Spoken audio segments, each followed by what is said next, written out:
থেকে রাজ্য সরকার, রাজ্যের পুলিশ, বিধাননগর পুলিশ এবং দুর্নীতিকে আড়াল করার ব্যবস্থা হচ্ছে। এফআইআর এর ত্রুটি ছত্রে ছত্রে আমি সেদিন আপনাদের সামনে তুলে ধরেছি এবং আপনারা নিজেরা জানেন সোমবার দিন কলকাতা হাইকোর্ট খোলার পরে প্রধান বিচারপতির কাছে আমি একটি জনস্বার্থের মামলা করেছি, আরো দু একটি সংগঠন ব্যক্তি তারাও জনস্বার্থের মামলা করেছেন এবং সেই মামলার মূল বিষয় ছিল যে রাজ্যের ক্রীড়া এবং দমকল মন্ত্রী এদের বিরুদ্ধে ব্যবস্থা নেওয়া, যে যুবকদের এত মূল্যবান অর্থ দিয়ে টিকিট কাটতে হলো, তারা প্রতারিত হলেন, তাদের অর্থ ফেরত দেওয়া এবং মাননীয় মুখ্যমন্ত্রী যে কমিটি করেছেন, যে কমিটিকে আমরা ওনার পাড়ার কমিটি বলে মনে করি, সেই কমিটির পরিবর্তে নিরপেক্ষ কমিটি তৈরি করা কোর্টের মনিটরিং এ, এটা আমরা দাবি করেছিলাম। এবং কালকে লিভ গ্র্যান্ট করার পরে লিস্টে না আসার জন্য আজকে আমার পক্ষ থেকে আমার লয়ার মাননীয় বিল্লদল ভট্টাচার্য মহামান্য প্রধান বিচারপতি অ্যাক্টিং চিফ জাস্টিসের দৃষ্টি আকর্ষণ করেন। তিনি বৃহস্পতিবার মামলাটি রাখার জন্য নির্দেশ দেন। তারপরে অবসরপ্রাপ্ত বিচারপতি অসীম রায়ের নেতৃত্বে মমতা ব্যানার্জি যে কমিটি করেছিলেন, সেই কমিটি একটি রিপোর্ট আমরা বিশ্বস্ত সূত্রে জানতে পারি, তারা একটি রিপোর্ট রাজ্য সরকারকে জমা দেয় এবং বলে সিট গঠনের সুপারিশ করা যায়। সিট গঠনের ক্ষেত্রে পীযূষ পান্ডে সহ 4 জন পুলিশ অফিসারকে দিয়ে একটি সিটের ফরমেশনের অর্ডার কপি সংবাদ মাধ্যমে নবান্ন থেকেই দেওয়া হয়। যে পুলিশ নিয়ন্ত্রণ করতে ব্যর্থ হয়েছে, সেই পশ্চিমবঙ্গ পুলিশের প্রতি কারো রাস্তা নেই।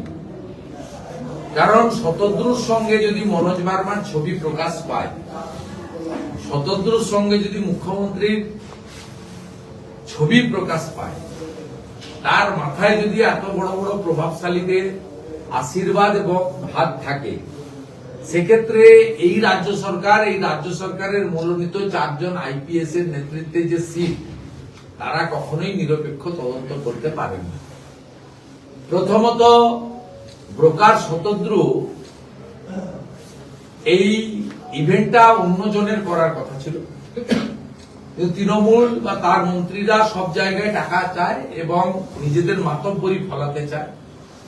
নিজের পরিবার পরিজন, আত্মীয় স্বজন, বন্ধু বান্ধবীদের দিয়ে সেলফি তুলিয়ে তারা মাতব্বরি করাতে চায়। আর মমতা ব্যানার্জি সামনে নির্বাচন, তলানিতে চলে যাওয়া জনপ্রিয়তা, তার সরকারের যে নৌকাতে ফুটো হয়েছে, জল ঢুকছে, তিনি বুঝেছেন যে নৌকাটা উল্টাবে।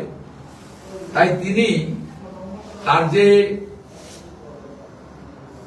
স্লোগান, অর্থাৎ যে স্লোগান দিয়ে 57 জন বিজেপি কর্মীকে খুন করা হয়েছে 2021-এ, 1 লক্ষ বিজেপি কর্মী, মূলত হিন্দু বা তফসিলিদেরকে ঘরছাড়া করে দেওয়া হয়েছে, 12,000 দোকান লুট অথবা বাড়ি পোড়ানো হয়েছে। সেই খেলা হবে স্লোগান, যে স্লোগান শুনলে গাঁগঞ্জের লোক আতঙ্কে শিউরে ওঠে 2021-এর পলিটিক্যাল ভায়োলেন্সের স্মৃতিকে সামনে রেখে। সেই স্লোগানটাই মেসিকে দিয়ে বলিয়ে নিতে চেয়েছিলেন বাজার গরম করার জন্য ভোটের আগে, কিন্তু ভগবানের মার হয়েছে, সেই উদ্দেশ্য পরিকল্পনা ব্যর্থ হয়েছে। যেখানে হায়দ্রাবাদে তেলেঙ্গানার মুখ্যমন্ত্রী রেবন্ত রেড্ডিজি, যেখানে মুম্বাইতে মহারাষ্ট্রের মুখ্যমন্ত্রী দেবেন্দ্র ফডনবিসজি, যেখানে দিল্লিতে মুখ্যমন্ত্রী মাননীয় রেখা গুপ্তাজি, তারা এই বিশ্ববিখ্যাত তারকাকে বরণ করলেন, স্বাগত করলেন তাদের রাজ্যে। সেখানে আমাদের এই রাজ্যের সর্বশক্তিমান বলে জাহির করা মুখ্যমন্ত্রী একাই নাকি হিলিয়ে দেবে ভারতবর্ষকে, গুজরাটও দখল করে নেবে, হিলিয়ে দেব, কয়েকদিন আগে বলেছে। তিনি নিজে হিলে গেছিলেন, গাড়ি ঘুরিয়ে নিয়ে কয়াকারে পা মারছু পালিয়ে গেছিলেন। অতএব এই ঘটনায় যদি দায় স্বীকার করতে হয়, তাহলে মুখ্যমন্ত্রীকে প্রথম দায় স্বীকার করা উচিত। উনি ক্ষমা চাইবেন কেন? উনি দায় স্বীকার করে উনি কেন গাড়ি ঘুরিয়ে নিয়ে পালিয়ে গেছিলেন তার ব্যাখ্যা জনগণকে দিন। উনি কেন তার পুলিশকে অনুমোদন দিয়েছিলেন ফুল প্রুফ না করে? তার জন্য তিনি রাজীব কুমারকে শোকজ করবেন কেন? রাজীব কুমারকে এবং বিধাননগরের সিপি কে বরখাস্ত কেন করছেন না? ডিপার্টমেন্টাল সাসপেনশন কেন করছেন না? কারণ রাজীব কুমার তো অ্যাক্টিং ডিজি, কিন্তু পার্মানেন্ট ডিজি নয়। তাকে কেন সরাচ্ছেন না? দ্বিতীয়ত, ক্রীড়ামন্ত্রী অরূপ বিশ্বাস তিনি একটা দপ্তরের মন্ত্রী নন, তিনি বিদ্যুৎ এবং আবাসন দপ্তরেরও মন্ত্রী। একইভাবে সুজিত ঘোষ, যিনি কমপ্লিমেন্টারি টিকিট রাস্তায় দাঁড়িয়ে বিতরণ করছিলেন, তিনিও ফায়ার ব্রিগেড দপ্তরের মন্ত্রী। তাদের মন্ত্রিসভা থেকে বরখাস্ত করে তদন্তের মুখোমুখি হওয়ার নির্দেশ কেন দিচ্ছেন না? তিনটে দপ্তরের একটা দপ্তর এখানে আগামী 2.5 মাসের মধ্যে মন্ত্রী লেখা যাবে না, নীলবাতি লালবাতি লাগানো যাবে না। মাত্র 2.5 মাস বাকি আছে মডেল কোড অফ কন্ডাক্ট চালু হতে। সেই সময়ে জনগণকে, মিডিয়াকে ধাপ্পা দেওয়ার জন্য এবং বিরোধীদের মুখ বন্ধ করার জন্য এই যে মুখপাত্রের পোস্ট এবং ডিলিট, পোস্ট হয়েছে আবার ডিলিট হয়েছে, এই নাটক ড্রামাবাজি কেন? মমতা বন্দ্যোপাধ্যায় সব সময় নিজে ভালো অন্যরা খারাপ এই কথা বলেন, আবার ভোটের সময় বলেন 294টাতে আমি প্রার্থী। একাধিক উদাহরণ রয়েছে। সারদার মেন বেনিফিশিয়ারি ছিলেন মমতা ব্যানার্জি, সুদীপ্ত সেনকে জেলে পুরেছিলেন, রাজীব কুমারকে দিয়ে তথ্য প্রমাণ লোপাট করেছিলেন, অন্যের ঘাড়ে বন্দুক রেখে নিজে বেঁচেছেন। একইভাবে আরজি করের ঘটনায় সঞ্জয়কে জেলে পাঠিয়েছেন, সন্দীপ ঘোষ বিনীত গোয়েলদের আড়াল করেছেন।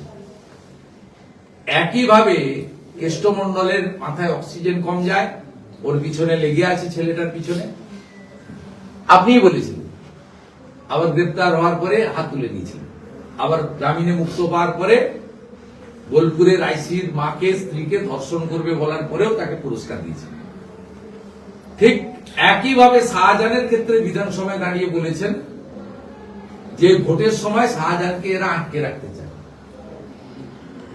সেই শাহজাহানের কীর্তিকলাপ ক্রমশ মানুষ দেখতে পাচ্ছে।